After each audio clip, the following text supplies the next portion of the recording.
Desde mediados del siglo XV, el Estado mexija se venía extendiendo por un gran territorio, sometiendo a diversos pueblos y volviéndolos tributarios. De ahí el calificativo de imperio. Hacia 1517, el gobernante en turno llamado Moctezuma continuaba las campañas militares de expansión. Para los mexicas, era el año 13 del Conejo, cuando comenzaron a llegar noticias de las embarcaciones españolas, que fueron descritas como montañas que se movían sobre el agua y con hombres barbados de piel blanca sobre ellas. Inmediatamente se relacionó este hecho con el regreso del dios Quetzalcóatl. Dado que los primeros encuentros con los españoles terminaban en intercambios comerciales por el rescate de oro, en muchos pueblos corrió la idea de que la manera de deshacerse de ellos, sin pelear, era sencillamente entregarles oro o mujeres y aceptar lo que les trajeran para intercambiar. De esta manera, los europeos retornarían a sus naves y se marcharían. Debido a esto, los intercambios se multiplicaron desde las primeras expediciones españolas, pero en efecto fue todo lo contrario al esperado por los aborígenes, pues se creyó en los europeos la idea de que había tesoros inagotables en la zona, despertando de esta manera su ambición. Desde 1515, dos expediciones habían bordeado el litoral mexicano, y en 1518, Diego Velázquez encomendó una tercera expedición a su secretario Hernán Cortés. Este partió desde Cuba a finales de ese año. En los meses siguientes, desobedeciendo las órdenes del gobernador, convirtió lo que debía ser una misión exploratoria en una empresa de conquista de proporciones legendarias, que le permitió en poco tiempo hacerse con el dominio de un imperio poblado por más de 15 millones de personas. Cortés pudo reunir 550 españoles, de los cuales 50 eran marineros y a 16 caballos. Además, desobedeciendo las instrucciones de Velázquez, llevó 200 auxiliares, algunos eran nativos de la isla y otros eran esclavos negros. Cortés envió a dos intérpretes, Melchorejo y Grijalva, en busca de los jefes mayas de la isla, mandando a decirles que la visita era pacífica. La flota prosiguió el viaje costeando hasta Tabasco. En Potonchán, decidieron aprovisionarse de agua y comida. Los mayas chontales, habitantes del lugar, permitieron el aprovisionamiento y les pidieron irse, pues no tenían suficiente comida para entregar a los expedicionarios. Cortés se negó y ordenó el desembarco. El intérprete maya aprovechó la oportunidad para escapar y aconsejó a los mayas chontales realizar el ataque.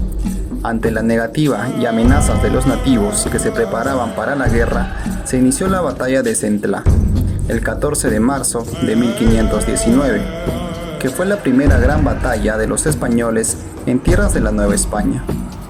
Los españoles lograron la victoria gracias a la superioridad de armas y en especial al temor de los nativos tenían a los caballos, ya que era la primera ocasión que se usaba el caballo en una batalla en la Nueva España. En el lugar, el capellán Juan Díaz ofició la que sería la primera misa católica en tierra firme de la Nueva España, y Hernán Cortés fundó el 25 de marzo de 1519 el poblado al que bautizaría con el nombre de Santa María de la Victoria, que más tarde sería la capital de la provincia de Tabasco. Los españoles continuaron hacia el norte y llegaron el 21 de abril de 1519 a Chalchicoyecán, lugar previamente bautizado por Grijalva como San Juan de Ulúa. Los mexicas, quienes asistidos por el sacerdote de Yocualichán, formó una pequeña comitiva de bienvenida. Siguiendo las órdenes previstas de Moctezuma, se acercaron a los recién llegados a una canoa para preguntar por el señor al mando de las embarcaciones. Moctezuma estaba convencido de que se trataba de Quetzalcóatl. Había enviado previamente diversos regalos, objetos de oro y máscaras con turquesas. Cortés les entregó cuentas de vidrio verdes y amarillas, una silla y un casco. Habiendo desembarcado, y con el objeto de hacerse alarde de su poder militar e impresionar a los embajadores, Cortés ordenó en la playa una carrera de caballos con disparos de artillería. Casi de inmediato salieron mensajeros hacia Tenochtitlán con los informes. Tan pronto recibió las noticias de lo que sucedía en la costa, Moctezuma quedó impresionado. Ya no estaba convencido del regreso de Quetzalcóatl. Asustado, envió mensajes con evasivas diciendo a los españoles que le resultaría imposible recibirles en Tenochtitlán.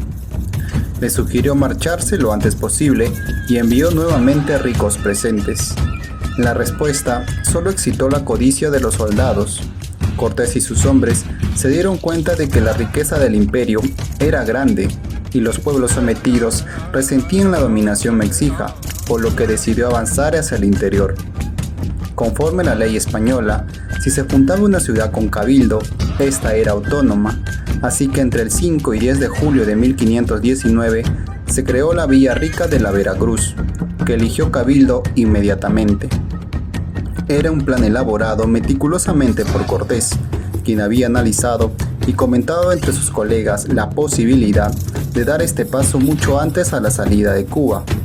Sabía, por supuesto, que los seguidores de Velázquez se opondrían. Por tal motivo, envió a Francisco de Montejo y Juan Velázquez de León en una misión de reconocimiento que tuvo el objetivo inicial de buscar un mejor emplazamiento para el campamento. Cortés se dirigió hacia los pueblos totonacas que eran tributarios de los mexicas. El gobernante recibió amistosamente al contingente español. En la entrevista, Cortés prometió ayudarlos a liberarlos de los tributos de los mexicas, a cambio de sellar una alianza militar de españoles y totonacas. El alguacil mayor de la Villa Rica, Juan de Escalante, quedó al cuidado de la guarnición con un pequeño grupo de soldados, en su mayoría viejos y heridos. Las órdenes de Escalante incluían brindar apoyo necesario al pueblo totonaca ante eventuales hostilidades que perpetrasen los mexicas y vigilar la costa. El 16 de agosto de 1519, Cortés con el resto de los españoles y un gran contingente de aliados totonacas comenzó la marcha hacia la ciudad de Tenochtitlán. Tenochtitlán estaba organizada de forma similar a un imperio. Desde 1455, el poderío azteca estaba conformado sobre la base de una triple alianza, cuyos integrantes eran los señoríos de Texcoco, Tlacopan y Tenochtitlán. Sin embargo, este último ejercía la hegemonía del poder. En esos años, esta confederación entró en guerra en las llamadas Guerras Floridas, en contra de los Huejotzingo, Cholula y Tlaxcala. Bajo estas circunstancias, llegó Cortés al territorio de Tlaxcala, al mando del ejército totonaca español, el cual era numéricamente muy inferior con respecto a la densa población de Tlaxcala, quienes vivían asentados en cientos de pequeñas localidades. El Senado de Tlaxcala ya estaba enterado de los españoles, y cuando recibieron a los mensajeros, se reunieron para deliberar la propuesta de Cortés. Al igual que los mexicas, los tlaxcaltecas consideraban a los españoles como semidioses, pues las noticias al respecto de sus caballos y sus armas los habían impresionado.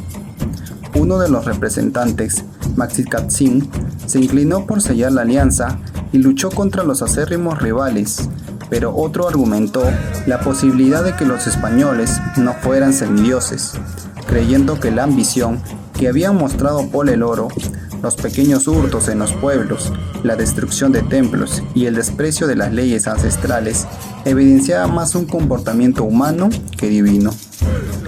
La resolución fue atacar a los recién llegados. De lograrse la victoria, se daría el crédito a la nación tlaxcalteca.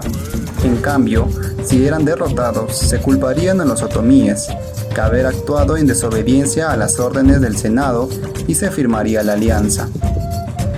El 2 de septiembre de 1519, un grupo de 15 indígenas sirvió de anzuelo.